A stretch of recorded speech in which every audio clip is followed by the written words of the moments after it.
Today we're talking about leadership and customer service. You guys ever feel like you're spinning your wheels, not getting anywhere in your store? You guys ever feel like if you're not the one who's doing the training yourself, no one's going to do the training? Or maybe you don't feel like you're not getting the training that you need to be successful at what you do. How about communication? Communication, you guys feel well informed? Communication for both big companies, small companies, Subways, or not a Subway, communication is a struggle really for a lot of companies. Ever feel like you're the only one that cares, you're the only one that takes care of that cleaning list, or you're the only one that asks about that darn Subway Listen survey? Today, I'm going to talk about 3 leadership truths. If I asked you guys what a good leader is, we could probably come up with about 100 different things. I'm just going to speak into 3 specific things that are on my heart that I want to share with you guys.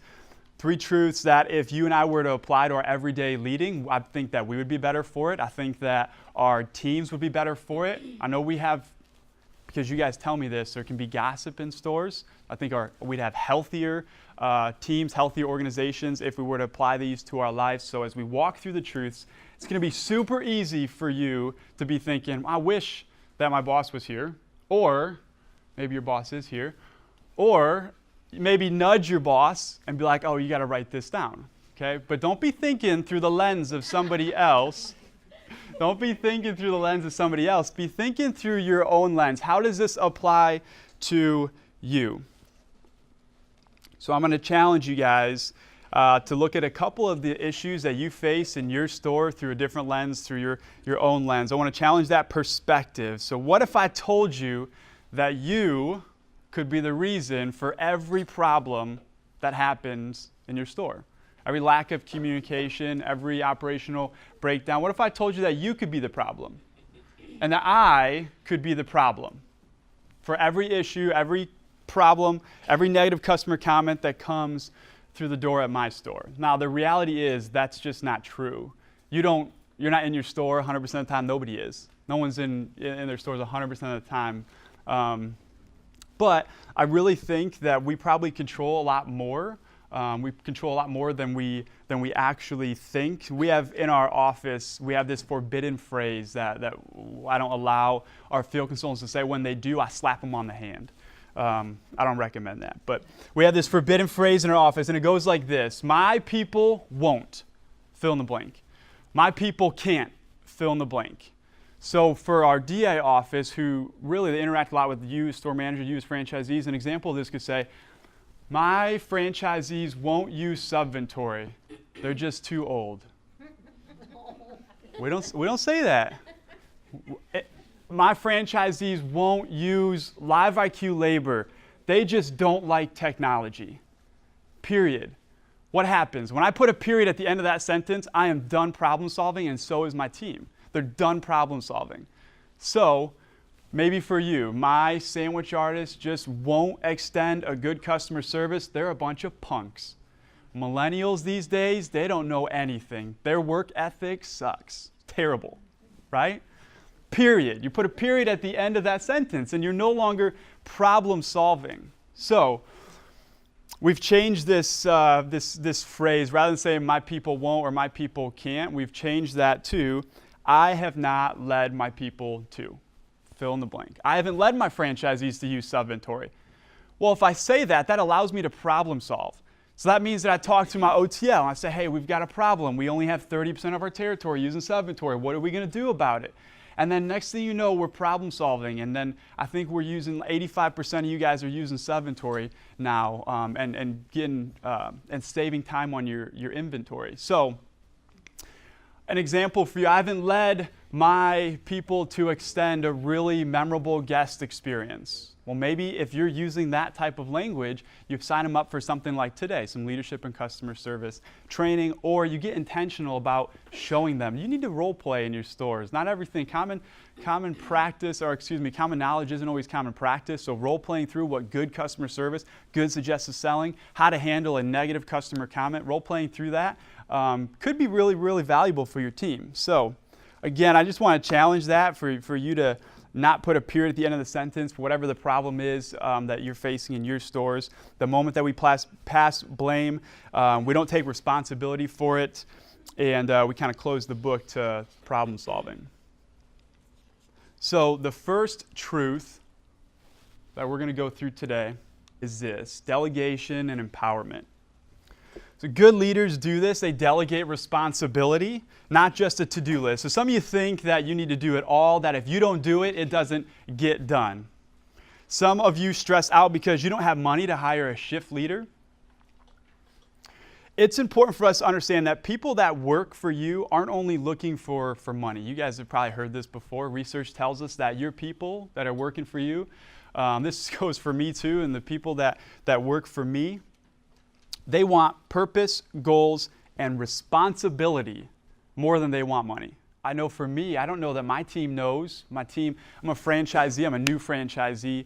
I'm super thankful for my manager and my soon-to-be manager of hopefully a second store that are here. I'm super thankful for them. But if I were to be honest, I don't know that they could tell you exactly what my purpose is for owning the stores or whatever our goals may be in that store. That's something that I, as a franchisee, need to be more intentional with. So, money is important. Many of you have families to provide for. So money is really, really important. But did you guys know that if you make $32,000, I don't know what you make $32,000 a year, you're in the top 1% income earners in the world. But budgeting and perspective play a lot into if you feel like you're rich or not. So employees are not only looking for money, they want you to trust them by delegating responsibility. One of the results of extending trust and delegating responsibility is the multiplication of talent within an organization, and it allows others to be part of the plan, execution, and the win. There's a bus company I came across this commercial, a bus company that really demonstrates this well, how when people kind of get in the game, you extend responsibility to them, they get in the game, and they're a part of the win. So take a look at the side screen.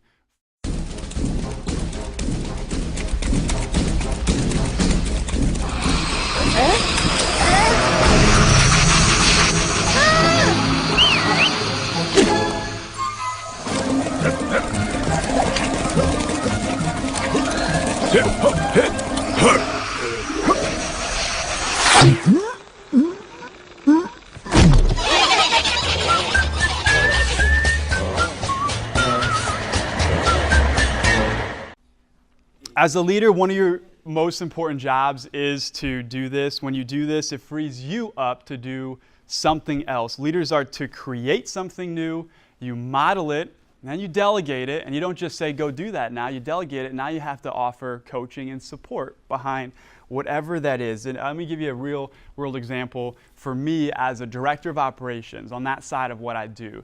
Any of you guys read our it's a newsletter example. I'm sorry, it's kind of a boring example. You guys read, we call it the freshest newsletter on the planet. You guys read our monthly newsletter? Give me a show of hands if you guys know what I'm talking about.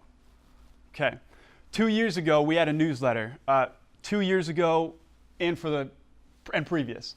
We had a newsletter that, if I were to be honest, was pretty boring. Still, it's a newsletter, guys, so newsletters are kind of boring at nature. But the newsletter was boring. It was kind of somewhat unprofessional. It was really inconsistent. Sometimes we had negative customer comments. Sometimes we had positive customer comments in it. Sometimes we had sales metrics in there. It was just really, really inconsistent.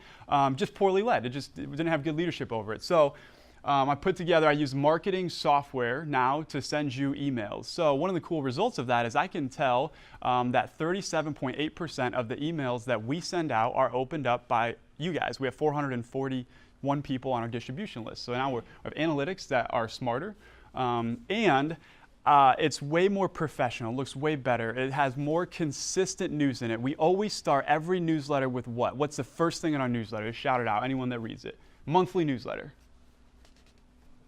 You guys are like, oh, I told him I read it and I don't really read it. What's that first thing that you see in the monthly newsletter? The employee? Yes. We do a featured sandwich artist of the month. Basically, anyone who works behind a counter, whether they're a franchisee, store manager. Actually, I shouldn't say franchisee. We haven't featured a franchisee in there. We've done store managers and sandwich artists because we want to communicate through our newsletter how much value we put on the people on our front line. So that's the first thing that we start with. Now, my point is in this story is that was something I created, and then I spoke with one of my field consultants. One of my field consultants that hasn't had more responsibility in her career, probably from year 1 to year 10. So year 10, she says, I want to take over. I want to get involved with this newsletter. It's kind of cool. So I train on how to do it. I show her how to use the software. And then for the next 4 months, I extend coaching and support to her. And now she owns that newsletter, that particular piece of communication. She loves the fact that she gets to own that, and that's her responsibility. She has a conference call once a month to make sure that the topics we're talking about make sense. She meets with other field consultants in that conference call and says, hey, what should be on this? And then she asks for other field consultants to write articles. So it's even better led now that she's doing it and has that responsibility. And here's the good part. Me as a leader from my team, I don't have to do it anymore. It frees me up to go on and look for a new opportunity for us to do something better. That's just an example from my world. Surely there are things that you guys are currently doing that you could delegate that to one of your sandwich artists, your franchisee, maybe delegate that to one of your team members. I'm going to give you guys a couple examples of this. The first one would be a blank evaluation, completing a blank evaluation. Now, both the best practice and something you can delegate. By a show of hands, how many of you guys complete a blank evaluation in your restaurant even once a month? As a franchisee, we don't do this. We don't do this right now. This is something that I'm writing down too. So completing a blank evaluation is a best practice. So what I would recommend, what you could do, a franchisee, if you're a single unit owner, as a store manager, start completing an evaluation. What is an evaluation? It's through the eyes of the customer. We'll probably agree on that 80%, okay? Not everything. You guys might say, no, the evaluation's not. But if we probably all would say, you know what? Yeah, probably about 80% of that is through the eyes of the customer. So it's through the eyes of the customer. So if I'm a store manager, why should I fill out an evaluation?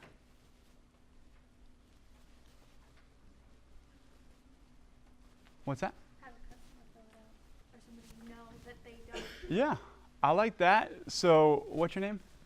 Ray. Ray's manager, she said, yeah, have a customer fill it out. There's a franchisee I spoke to in the Quad Cities on Tuesday. She said that same thing. She goes, I'm going to give this to my customer, have them fill it out once a week, and I'm going to buy them dinner. Thought that was kind of a cool idea. You as a manager, one of the things I like about the idea about filling out this evaluation as a manager is it gives you an opportunity to get from behind the counter and look through the eyes of your customer at what they're seeing. You guys have hundreds of things to take care of in your stores. I know that you guys are busy, but this is something for you to take a 15-minute time out from doing a task, step out from behind the counter and say, okay, Coke cooler, how's that? Is that fully stocked? Chip rack, is that fully stocked? Would I eat that? We got one bag of Doritos sitting on our chip rack. Would I eat that as a customer? Probably not. Okay, we need to fill the chip rack. Bathrooms, going into our lunch rush, what do our bathrooms look like?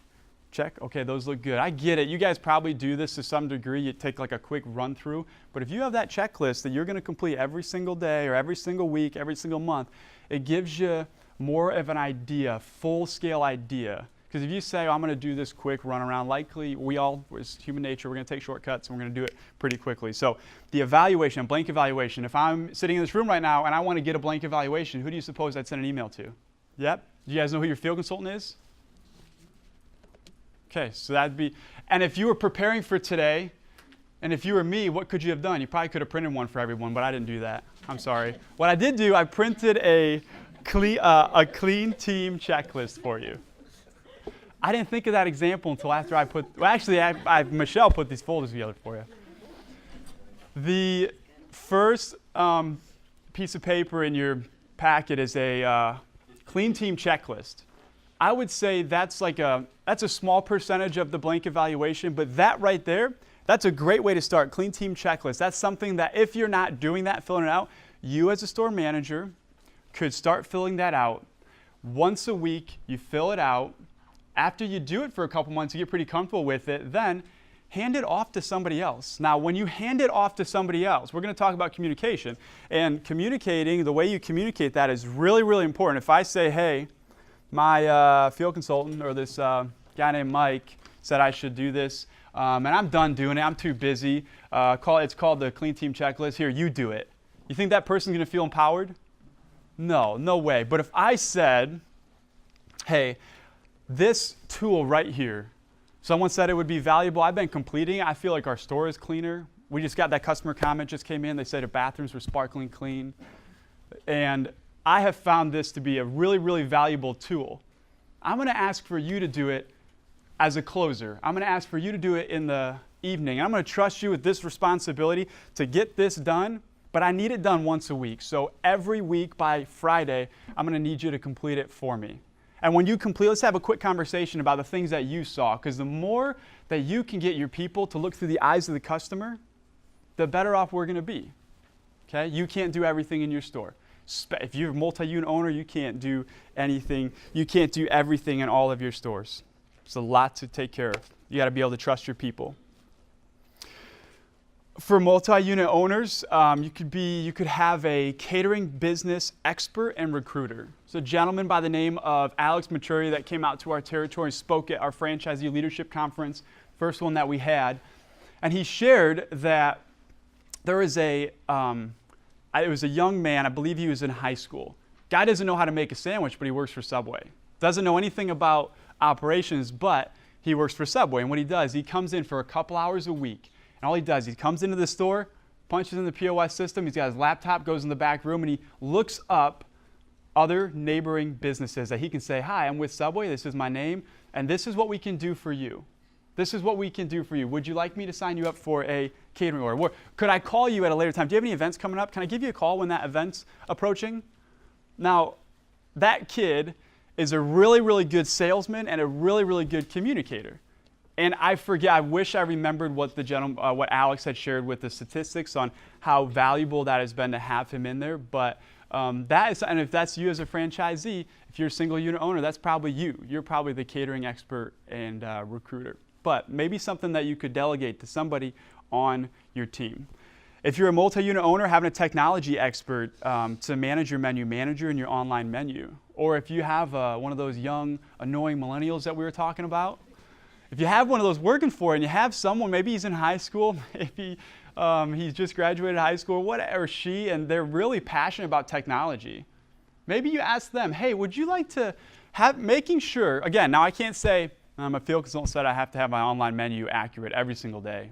I need you to do it to please him, please Subway, right? No, you can't do that. The way you communicate it to them, hey, here is something that is so important. It is so important that our online customers, when they go on our menu, they get exactly what we have in our sandwich unit.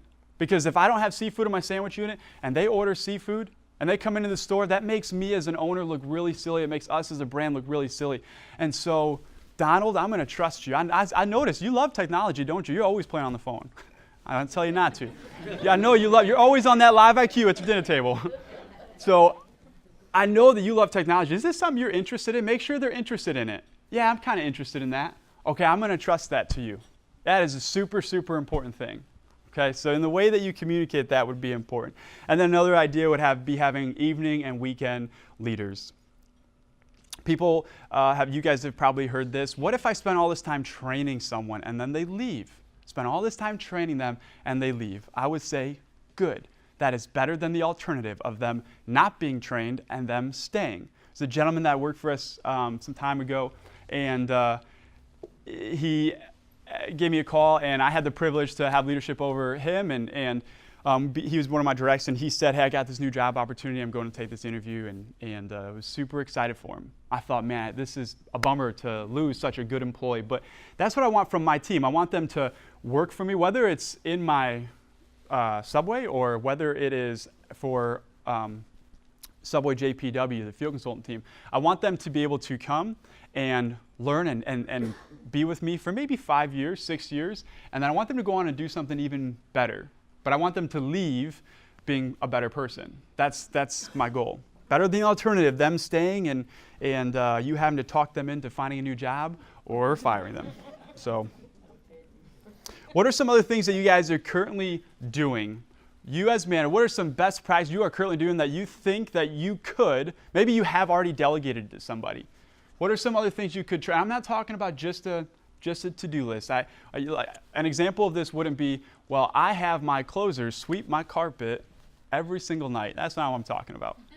So what are things that you either are currently delegating to somebody else, because I know you're not doing it all, or what are some things that you think that are currently on your plate that you could delegate to somebody on your team? Learning how to manage a schedule, is that a skill that's only applicable to Subway?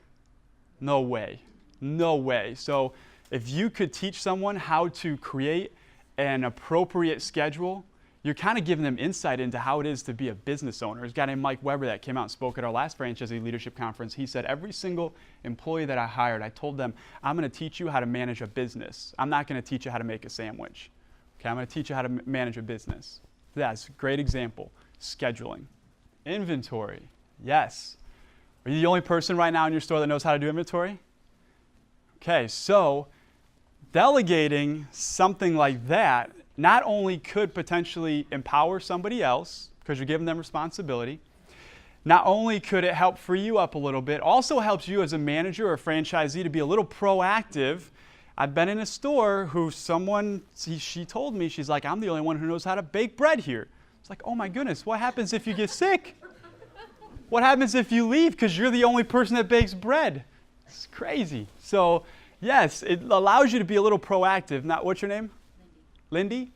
Lindy couldn't just say, okay, Will, I'm going to have you do my inventory now, and good luck, and walk away. No way. She has to show him how to use Subventory and how it works, and then when something's wrong, how to extend coaching and feedback around. Or if Will just doesn't do it, that's another conversation. She's got to give feedback. Hey, I trusted you with this. I need you to do. I thought you said you were excited about this. Now all you're doing is sitting on your phone in the back. You're not even taking inventory. You're plugging numbers in, right? So delegate. That's a really, really good thing to delegate so that we can be proactive as owners and managers. Food order, yeah, exactly. Having one person in a store that knows how to place an order isn't okay. Now, do you think that that's just Subway specific? No way. No way. Yes, we deal with food, but even that could go across other industries. Being able to walk in and take inventory of whatever it is that you sell. For us, it's sandwiches, but being able to take inventory and then order an appropriate amount so your food costs can stay in line. Yeah, that's really good. So those are all really, really good examples. The second, this is if you are in a position of leadership. So if there are people that follow you around and ask you what to do, if you're a boss and you don't do this, you are not a leader. You have to inspire your people.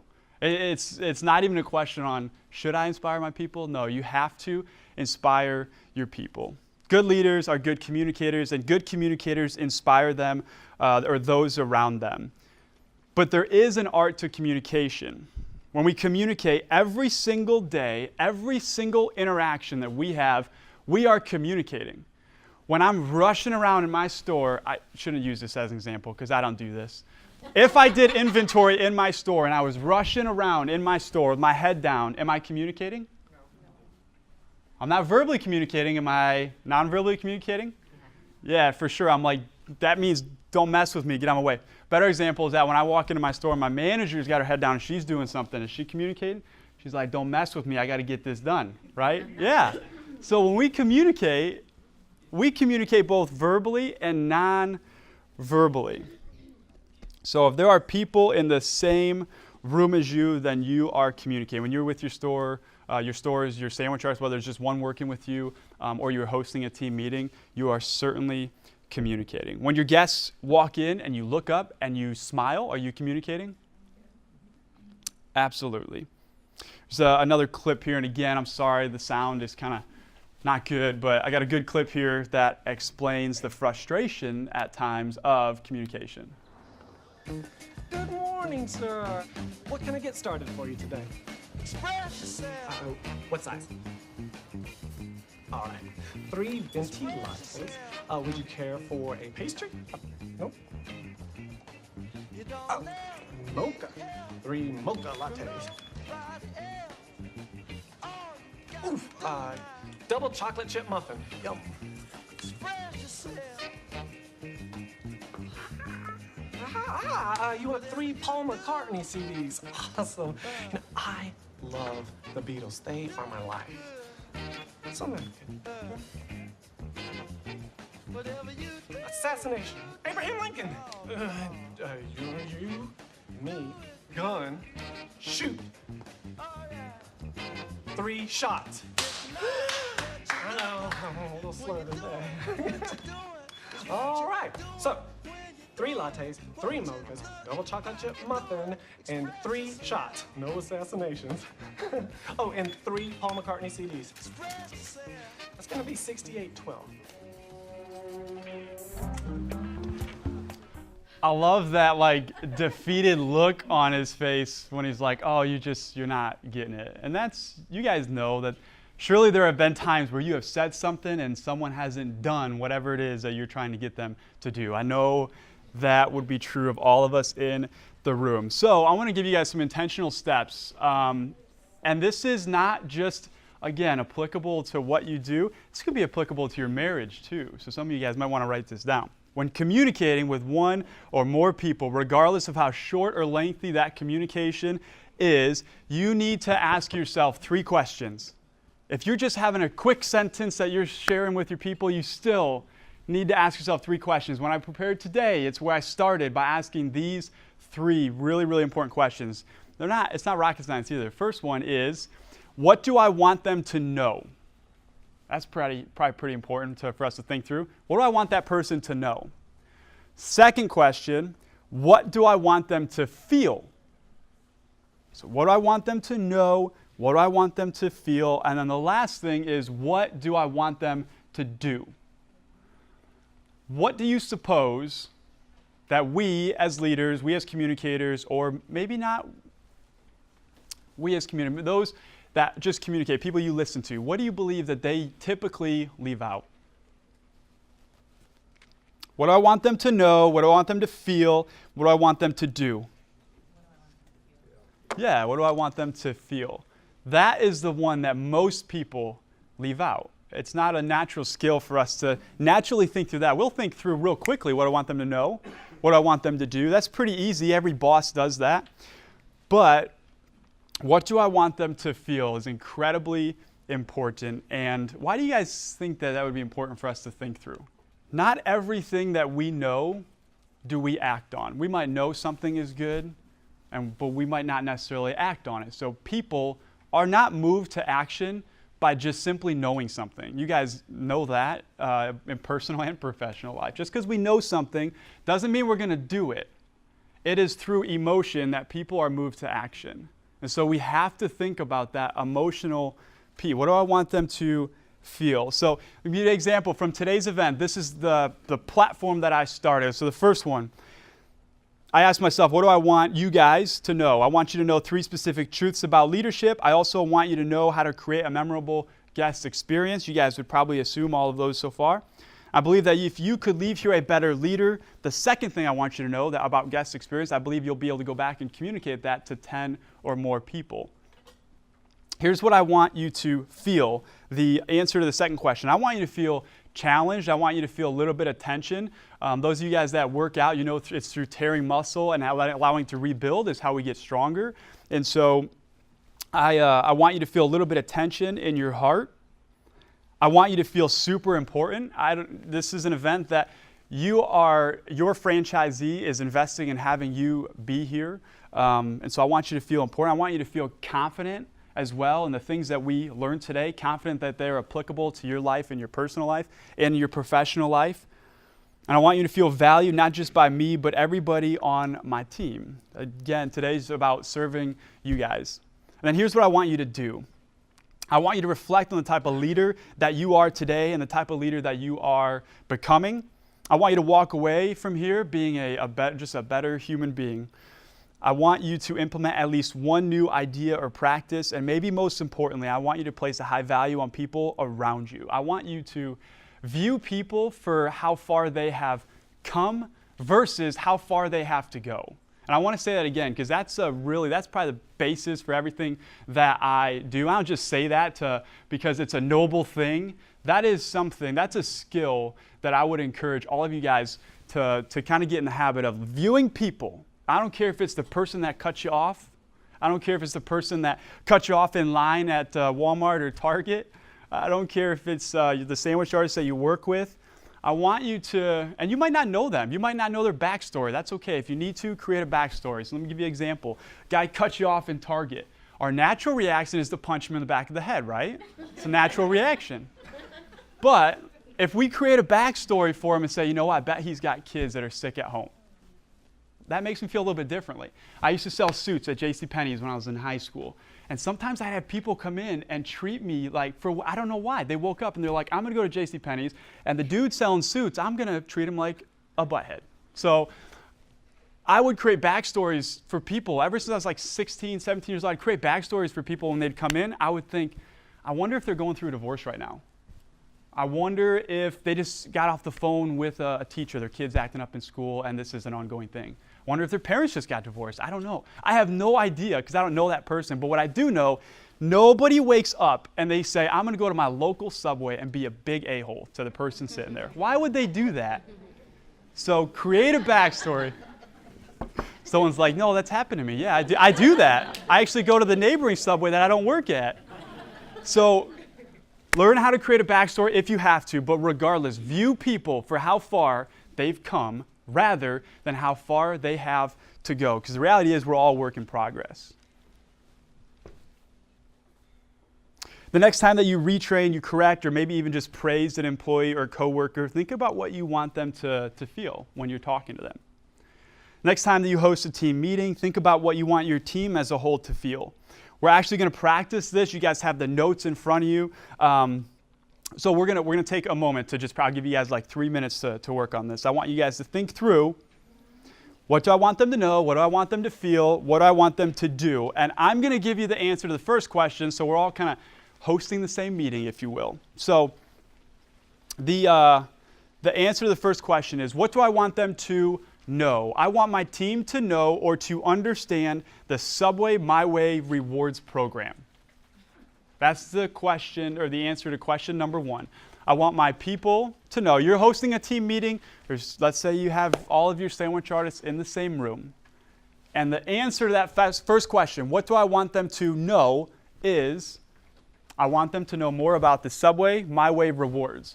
And then on a piece of paper, you're going to answer that second question. What do you want them to feel? What do you want your sandwich artists to feel? Third one, what do I want them to do? So take about 2 minutes. If I don't get people to participate, I like to call on people. People to feel. Knowledgeable. Good. Excited. That is really good. Yes. Confident. Yes. What else? Eager. Good. It's another good one. What else? Maybe one more. Inspired. Important.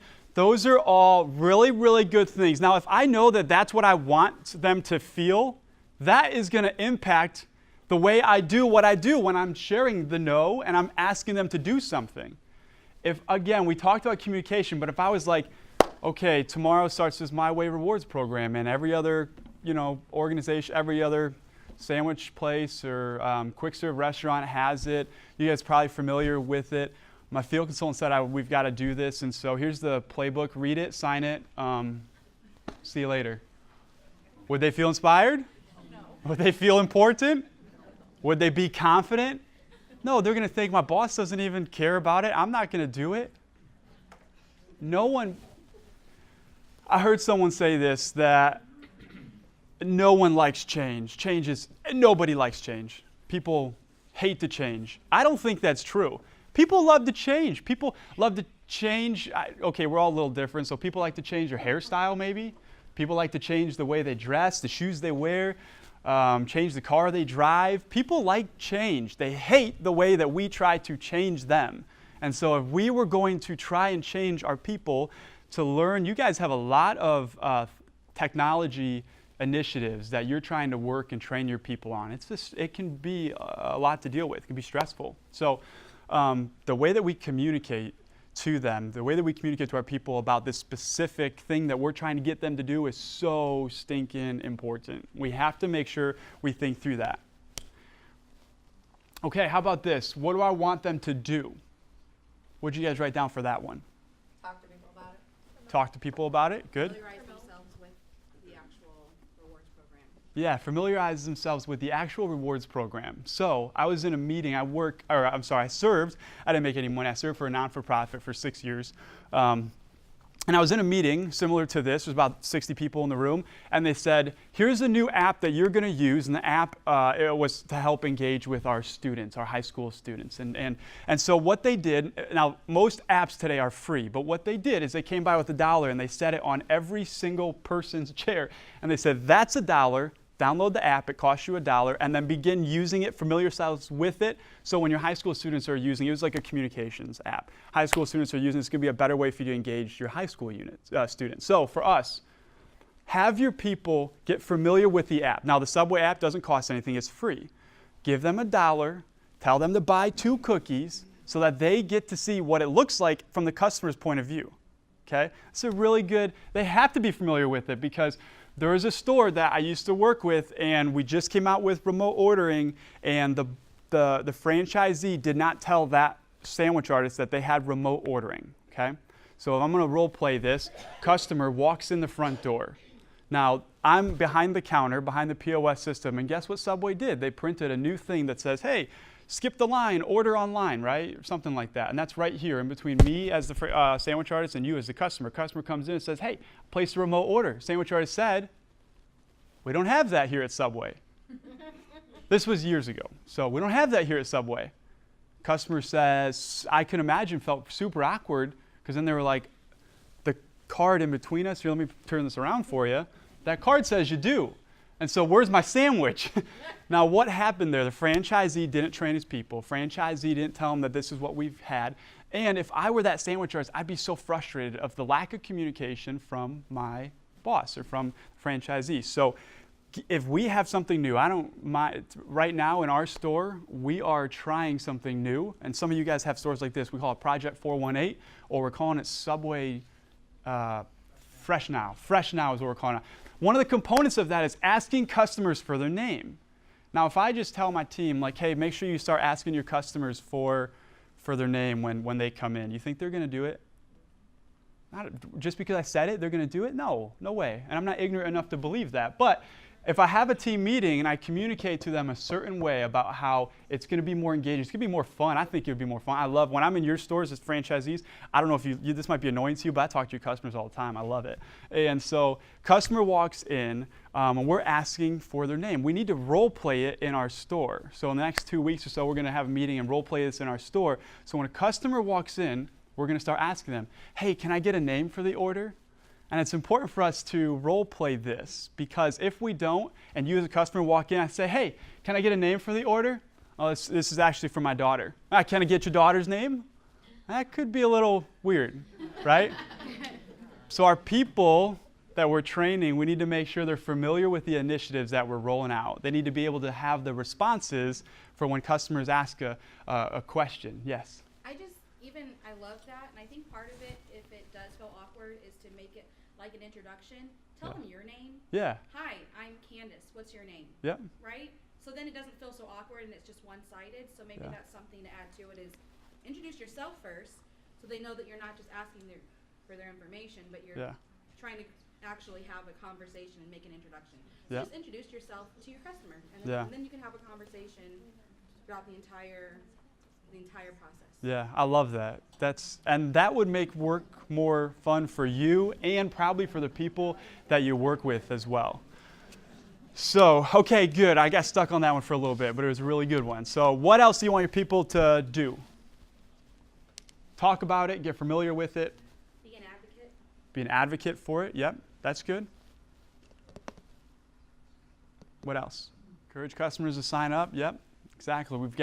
I know everyone has in their store now a little card. Now, it's important that we know what's on that card, so when we hand it to a customer and we say, hey, sign up for the MyWay rewards, we need to be able to know about it. And again, be familiar with it so we can ask at least a question or two. So, okay, good. Thank you guys for going through that with me. Next time you guys communicate, if you start to, every single time you do this, you don't need to write it down, but just think about those 3 questions. And when you begin getting in the habit of doing it, it is over time that will just become natural to you as a communicator and as a leader.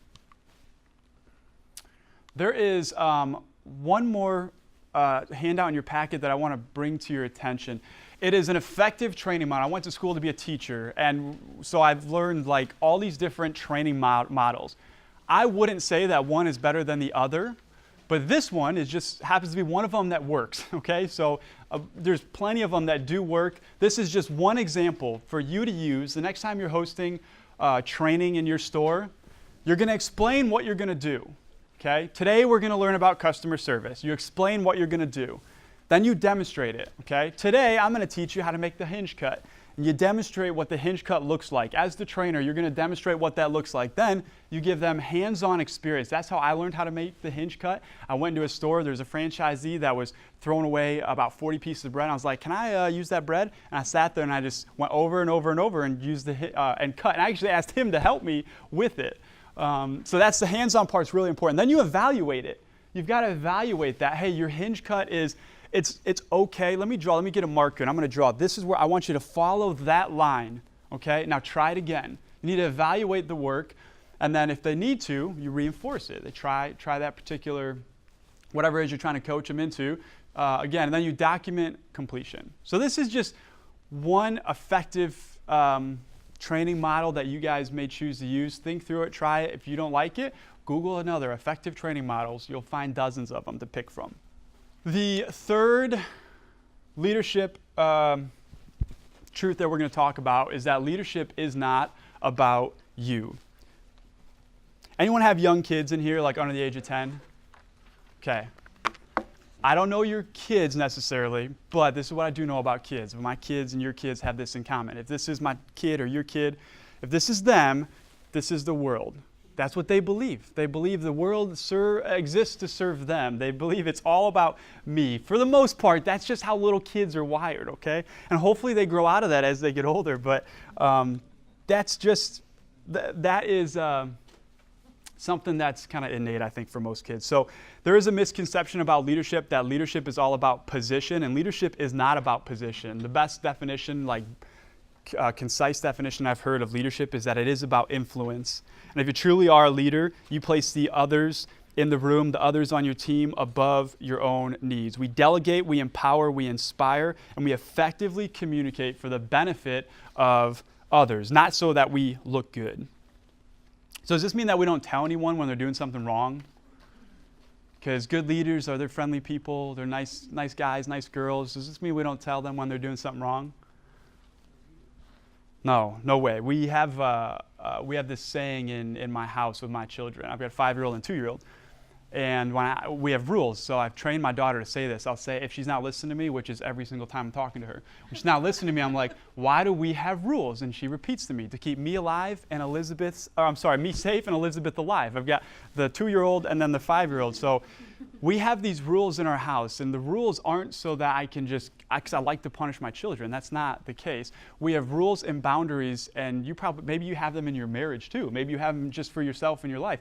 We have boundaries and rules to kind of help us, or for my children, to help them experience a little 2-year-old life and their little 5-year-old life to the best of their ability. My daughter might want to stay up until midnight, but I know what's best for her, that if she doesn't go to sleep by 8 o'clock, she is super grouchy the next morning, right? So we have these rules, and I would be doing a disservice as a parent or as a franchisee or as a director of operations when people go against those rules if you don't talk to them about it. It's actually one of the most loving things that you can do. We kind of tell ourselves sometimes, like, that person's going through a tough season, they messed up, and so I'm not going to say anything to them. They're going through a divorce right now. They're going through a tough time. They're sick. Their kids are sick. So we kind of make those excuses that may be true, but I think it's kind of self-centered. I think it's because we as leaders don't want to have that conversation, because those conversations can be really, really uncomfortable. So how do we extend feedback in an other-centered way? Extending feedback, we talked about communication. When we're communicating, we need to make sure that we think through how we want our people to feel when we're correcting them because they had bad service, or maybe they didn't come to work on time, or maybe they aren't in full uniform, right? So we need to think through how we want them to feel when we're talking about them, talking to them. We need to make sure that we focus on the action, whatever that is, the action or the lack of action, and not the person when we're talking to them. Okay, we need to focus on the action, not the person. So for example, if someone's always late, we focus on the act of being late, not the person. And then we connect their action back to our team goals. Now, if you don't have team goals, that's where you kind of have to start. We talked about employees that they want purpose, they want goals, they want responsibility. So if we don't have team goals, it can be hard to kind of connect their action with those team goals. So let me give you an example. Are there any Jennifers in the room? I don't know why I use the name Jennifer. Okay, good. Oh, there's one. Okay. So Jennifer, I'm going to be talking to you during this. So Jennifer, I need you to know, she's been late a couple times. So I need you to know that you have developed a habit of being late. You've developed a habit of being late. When you are late, it makes our mid-shift people have to stay later than they are already scheduled. Now they have to stay over. Likely you schedule things outside of work because you know this is when you get off. And so you probably have other responsibilities after work. I really appreciate the energy that you bring to our team. Your awesome customer service is awesome. You're one of the best at it. But I need you to know that being late is unacceptable. It's not acceptable. Is there something that I can do to help you arrive on time outside of coming to your house and picking you up? Is there something I can do to help you arrive on time? Got to make sure you say it, because they might say, yeah, will you pick me up? I know that happens sometimes. Over the next 2 weeks, I want you to really focus on getting here on time, okay? If this continues to be a problem, I'm going to have to let you go. Then I ask her to repeat back what I just said. Why would I ask her to repeat back what I just said? Make sure so that she listens. Those of you that are parents, when I talk to my 5-year-old, I'll ask her to do that too. I'm like, okay, do you know why you're sitting in timeout? What did I just tell you? And she's like, I don't know, because I told you she doesn't listen to me.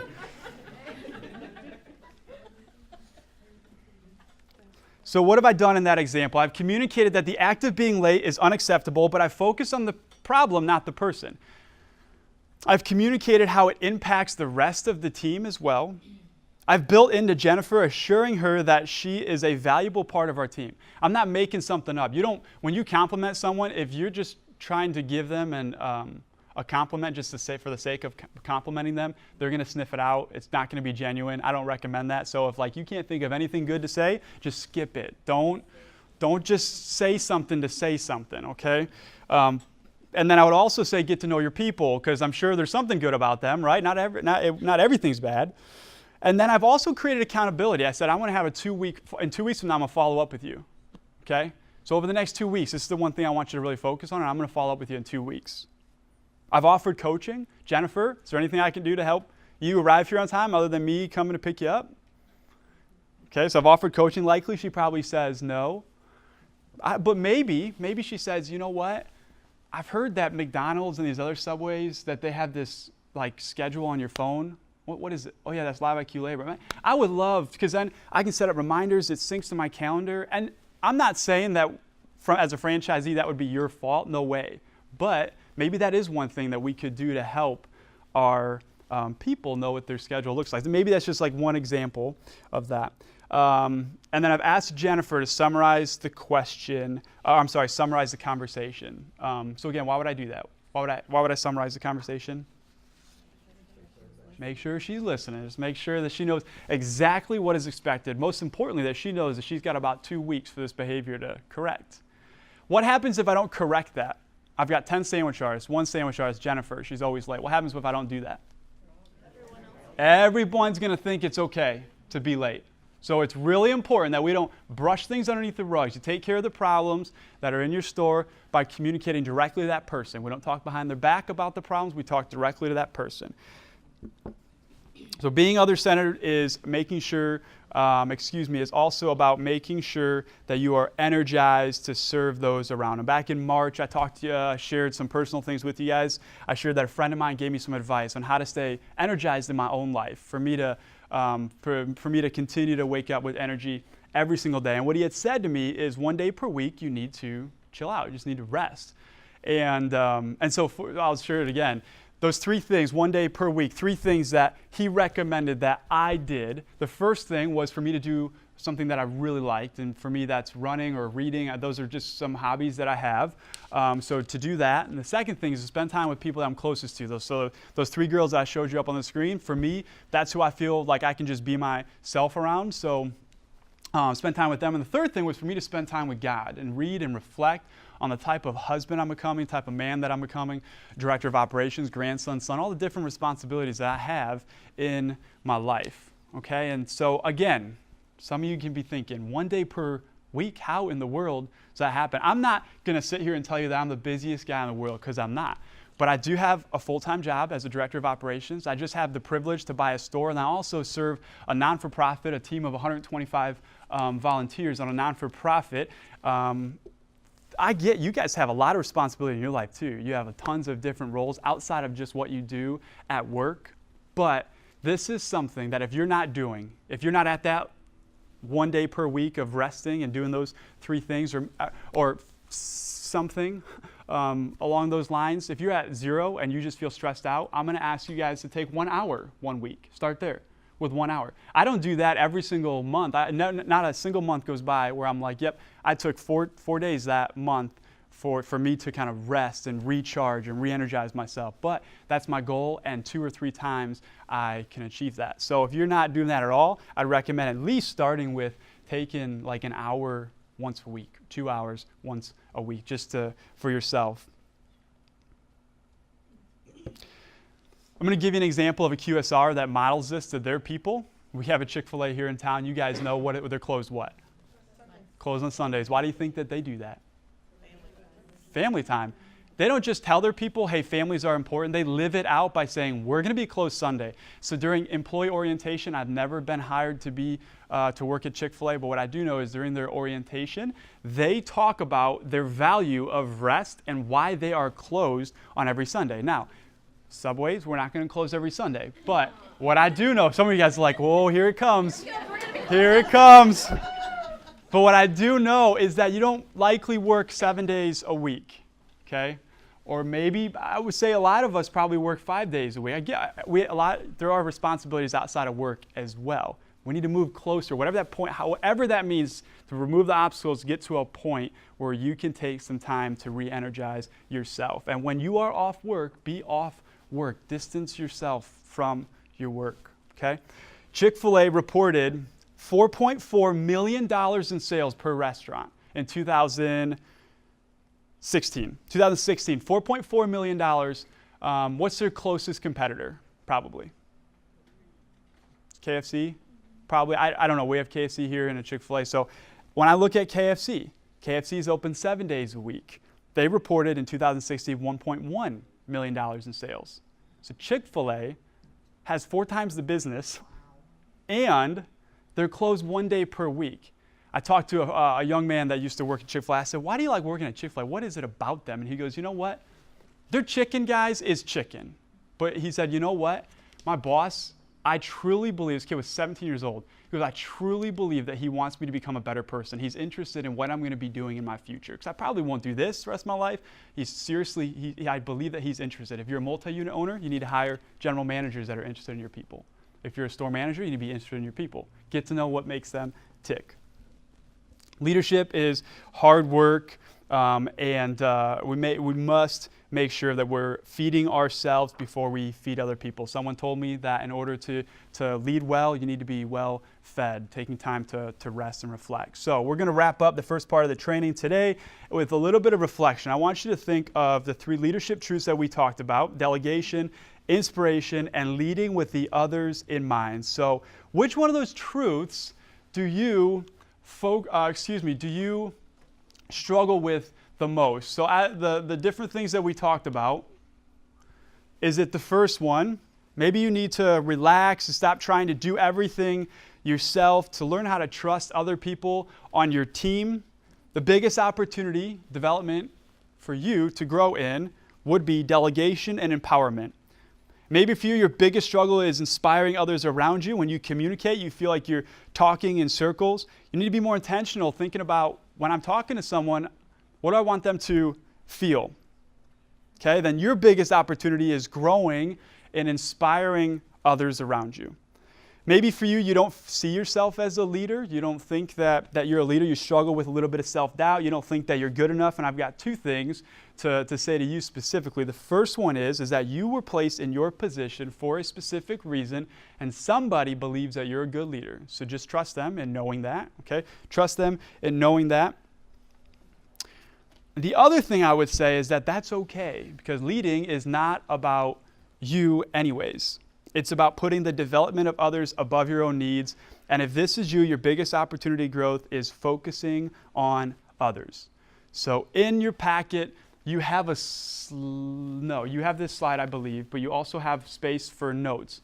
Think through those 3 different buckets. I want you to answer the first question. Which one do I need to grow in? The reality is we could all do a better job at every single one of these and a couple dozen other things. So what's the one thing that you think that you could grow in the most, that you need to grow in the most? And the second thing I want to know is, what's the first action step look like for you? And I'm going to ask you guys to be bold enough to share some of your answers, okay?